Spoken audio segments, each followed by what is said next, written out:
नमस्कार, माझे नाव ऋतुजा कुलकर्णी. मी आत्ता 6वी या वर्गात शिकते. माझ्या शाळेचे नाव जिल्हा परिषद प्राथमिक शाळा पळशी शहर. माझ्या गटाचे नाव सावित्रीबाई फुले. माझ्या प्रयोगाचे नाव भूकंप. मी तुम्हाला माहिती सांगणार आहे भूकंप याविषयी. पृथ्वीच्या पृष्ठभागाखालील टेक्टॉनिक अचानक हलल्यामुळे पृथ्वीला होणाऱ्या कंपाला भूकंप असे म्हणतात.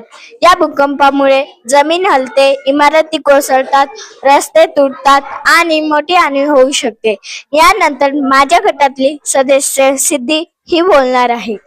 पृथ्वीच्या आत टेक्टॉनिक नावाचे मोठे दगडी थर आहे.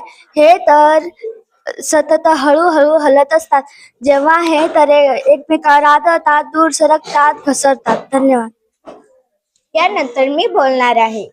तेव्हा मोठी ऊर्जा साठते आणि अचानक बाहेर पडते, तेव्हाच